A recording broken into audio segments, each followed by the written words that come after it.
So I just got a question. How many people were at the Edge show? Yeah? All right, that's fine. I feel comfortable then. I live in a place because I'm a human and that's what you do. But I've been at my place for a while and I'm just starting to wonder how my neighbors see me. Because, well, I mean, they're black, so I know they don't care. That's funny. But it's got to be, well, I don't know how they see me because I don't know really what they see when they leave. All they see is this Gollum-esque character cloaked and shrouded, escaping from my hovel, only to return back with just bags of fast food paraphernalia like I'm trying to build furniture out of Chicken McNugget boxes. But I don't know what they call me because we have these nicknames that we give people. Who knows? They could just that vaguely Mexican-looking man who eats a lot apparently. But that's what we do. We're humans. We have these names because we really don't want to learn anything.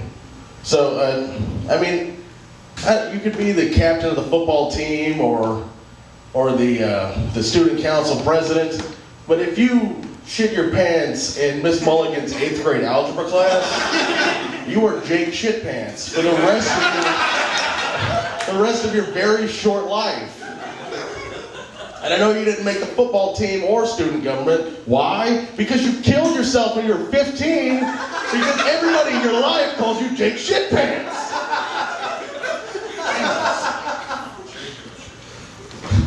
But I started thinking about the people that I see outside of my apartment and the craziest things that I've seen them do. I saw this guy once. He was on the lawn, standing there like a man,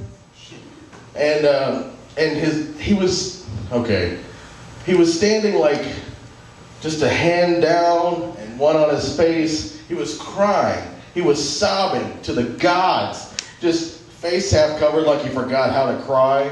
This man was crying like a child who had just been told that Santa Claus was dead and they're both leaving forever. So I dubbed him Outside Cry Guy. That's what I called it from the balcony. Outside Cry Guy. I don't know what's going on with him. I'm a dick. Anyway.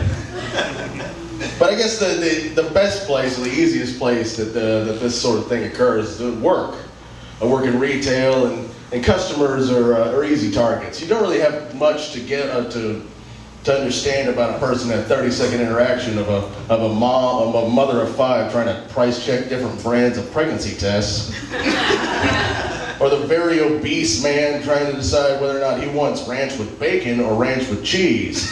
Now, I like to think I could live in a world that has all three, but I guess not.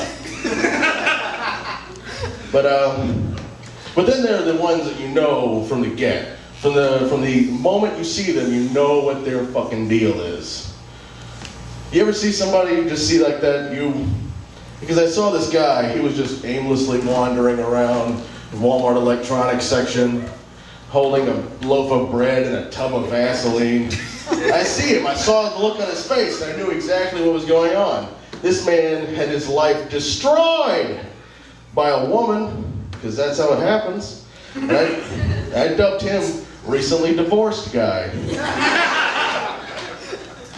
Just this aimless pedestrian clad in sandals and sweatpants, looking sad out in public. And I knew I could just see the scene as I looked at his face. He came home from work early, got off at 4:30, sped home, pulled into the drive. Oh look, Brett's car's here. That's great. I'm glad Brett's here. I've been meaning to talk to him. He gets out, grabs a cannoli from the car that he picked up, goes into the door, and he sees, first thing he sees, this plush red velvet couch that him and Cindy bought for their anniversary. It's beautiful, it ties the whole room together. And what does he see sitting on there? He sees the back of Brett's head. He calls out, "Hey Brett!" He turns around, only to reveal another head on Brett's little head. And this guy just sees his wife just giving the most glorious blowjob that has ever been given to a man. Like a tornado tongue and hurricane mouth, just all at once. Like she's trying to suck the paint off a fence post. Like she was sucking dick like he never knew his wife could suck dick. And it destroyed him from the inside out. So now, he's just left to wander, picking up DVDs of movies he'll never buy. And I knew what his deal was. And I also knew what the bread and Vaseline were for. Because after this, aimless nothing, he's gonna go home and fuck that anniversary BJ couch and eat sad sandwiches while he does it. Oh! How could you? That's worth an applause break, I think. Thank you.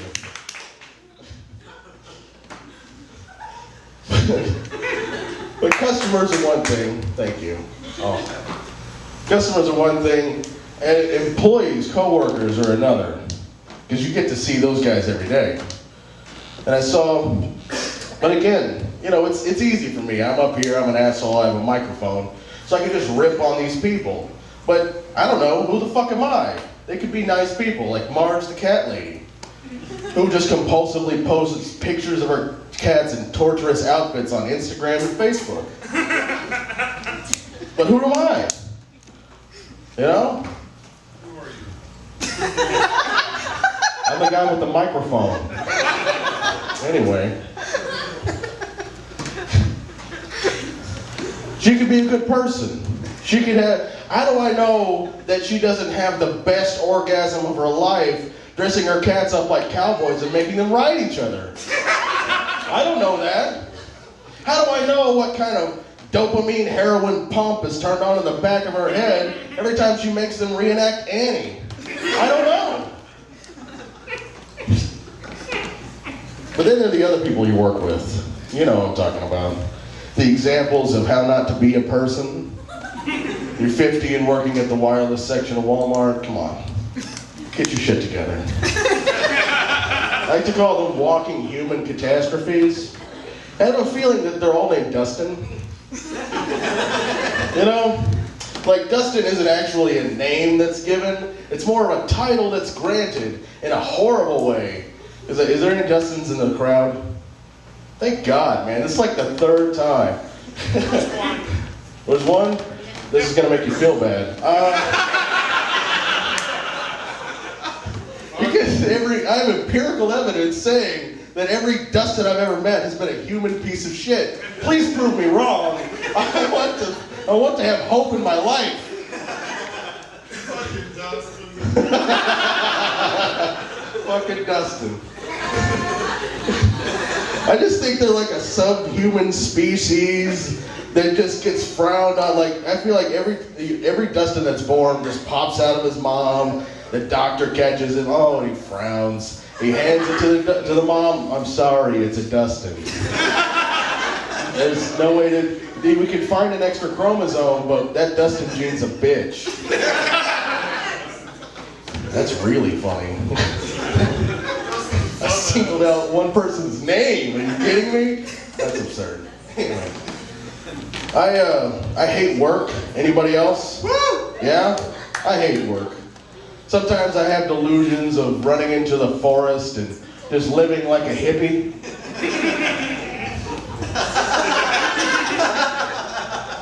I'd love to do that. But there's a fatal flaw in that plan, and that's I'm not a camping guy. Like, I don't go abandon my comfortable civilization to live in the woods like 1870. I'm not trying to survive the winter with my wife and children. We have heat, we have food. This isn't Oregon Trail. We're not getting cholera, and I'm not bringing home only 80 pounds of a 200-pound buffalo. Nor am I equipped to survive in the wild. We used to be able to, but not anymore. We're soft people. But I'm not Survivor, man. TLC is not shooting a show about my life. I mean, I was in Boy Scouts, but that doesn't mean anything. I didn't learn a fucking thing from Boy Scouts. Well, actually, no. I did. I learned two things. One, how to disappoint pseudo father figures in kerchiefs and cargo shorts by building a less than satisfactory pine box derby car. Fuckers. And 2, about camping, learn how to not sleep on the cold, wet ground as constantly being eaten by bugs, only to wake up the next day for, guess what, 4 hours of cleanup. So why don't you eat your generic brand Rice Krispies and shut the fuck up when we call your mom and tell her we're going to be 15 minutes late because we got the truck stuck in the fucking mud? That happened to me. But I guess the real reason that I don't camp is because I don't want to be found. You know? I don't want to be what eventually turns into the opening sequence of Law and Order SVU. I don't want to be the reason someone won a Pulitzer Prize. Okay? I don't want to ruin someone's weekend and then life because I was a selfish fat person. Because it's always a couple. I can see them now. They just had this horrible 2 years of their relationship, and finally they're taking the marriage counselor's advice and taking a weekend away for themselves. So they leave at 4 to get rid of traffic. Linda calls her sister to pick up Timothy because he just won't shut the fuck up sometimes. But they leave. They've already scouted a place out in the Adirondacks. It's beautiful. Bed and breakfast run by the Gunthers. They get there. It's got fantastic Yelp reviews. Their breakfast comprised of traditional American, continental, and German smorgasbord. It's fantastic. 5 stars all around. They get there and it's beautiful. 3-story 19th century colonial. These people, the Gunthers, they renovated it for guests and for people. They get there, they get in the room. It's wonderful. It's surrounded with antiques that they've collected all throughout the world.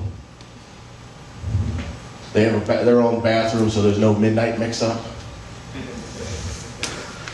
They unload, they unpack, and they get settled in, and they start talking for the first time in months. They have a real conversation. They can start to see where they went wrong. They lay down, and again, for the first time in months, they make love like married people. They start to find that within themselves again. They wake up the next day, they just relieved, having escaped the rat race, tying their Birkenstocks and hiking boots. They grab their gear, head downstairs, enjoy the fantastic breakfast provided for them. They put their own review on there, 5 stars again. Fantastic. As they're leaving, they talk to the Gunthers. They said, are there any nature trails around? Well, yes, of course there are. Straight down the road, about a half a mile, there's a nature trail. And 2 miles down from that, guess what? There's a festival near the lake, a music festival. Beer and sausages, it's fantastic. You're going to be amazed. They get excited. They can't wait to get there. They get out on the road, and for the first time in forever, Gary leans over and grabs his wife's hand, interlocking his fingers into hers. And they can feel the bonds of their relationship getting stronger once again. They find the nature trail sign, just like they've been described, old and wooden, pointing this way. Lake also this way. They take the right onto it. They look around at the glorious splendor, little animals and bugs, and off in the distance they see it. They see it. It's a waterfall. Oh, that's amazing. You can shut the fuck up anytime. They see it off in the distance, this waterfall. Oh, Linda, go over there. I'll get a picture for Timothy. It'll be great. Post it on our Facebook page. It'll be fantastic. So she backs up, gets in the right spot, then trips, stumbles. She falls over. Gary rushes over to her. She doesn't know what's wrong. They both see it at the same time. My cold, dead, lifeless, bloated purple and blue body leaned over an embankment, my face covered in blood and flies while a bobcat eats my chest. They're horrified! They scream and run to the inn. They call the cops. It's the worst weekend in recorded history for them. They come back and Linda can't deal with it. She says every time she closes her eyes, she sees my fat, bloated, fish-eyed face staring back up at her. She has nightmares and terrors. She starts drinking, and Gary, after a while, he just starts taking it out on Timothy. Shut up! Just shut up already! Finally, it reaches an apex, and he can't take it anymore. And he fucking leaves. And then there's Timothy and Linda by themselves. Her drinking gets worse, and eventually, when he grows up, Timothy says, fuck it, and leaves. Leaves his mom there. He doesn't think about her for years. A distant, horrible memory. Until one night, when he's walking back from his truck to his apartment complex, where he gets a phone call. Stops on the lawn, answers the phone. It's from his dad. He hasn't talked to him in 5 years. Hello? Son, it's happened. Your mom's gone. The drink finally took her. He's flabbergasted. He doesn't know what to say.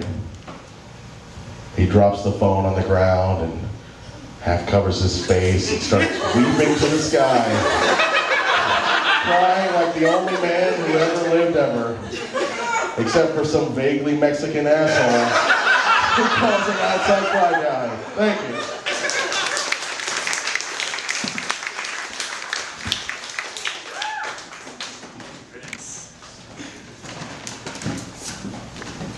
Okay, up next we got a guy